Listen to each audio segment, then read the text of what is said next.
দুইটা marketing system আছে, একটা হচ্ছে পুশ মার্কেটিং সিস্টেম আর একটা হচ্ছে পুল মার্কেটিং সিস্টেম। পুশ মার্কেটিং সিস্টেমে একটা কোম্পানি তার প্রোডাক্ট নিয়ে কাস্টমারের পিছনে দৌড়ায়, প্রমোট করে এবং পিআই ক্লোজিং এর জন্য হচ্ছে যেটা যে সর্বোচ্চ এফোর্ট দেয়। এবং পুশ মার্কেটিং সিস্টেমেই যে কোনো কোম্পানি তাদের শুরুতে কাজটা শুরু করে, প্রোডাক্ট লঞ্চ করে। কিন্তু পুশ মার্কেটিং সিস্টেমের স্ট্র্যাটেজিতে যদি সে সারা জীবন থাকে বা সব সময় থাকে, তাহলে এক সময় কোম্পানির মালিক বা তার স্টাফ বা সেলসম্যানরা টায়ার্ড হয়ে যাবে।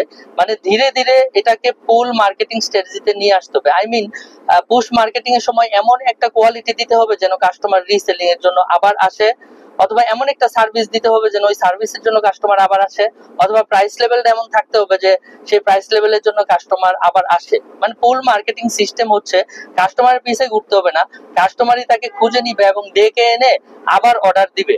তো যদি এই পুল মার্কেটিং সিস্টেম এস্টাবলিশ না করা যায়, রিসেল এস্টাবলিশ না করা যায়, তাহলে একটা কোম্পানি অলওয়েজ সেলস নিয়ে স্ট্রাগল করে এবং পুশ মার্কেটিং সিস্টেমে সে একটা সময় টায়ার্ড হয়ে পড়ে। সুতরাং পুশ মার্কেটিং দিয়ে শুরু করতে হবে, বাট স্ট্র্যাটেজিটা এমন করতে হবে যেন ধীরে ধীরে ধীরে ধীরে পুল মার্কেটিংটা এস্টাবলিশ হয়।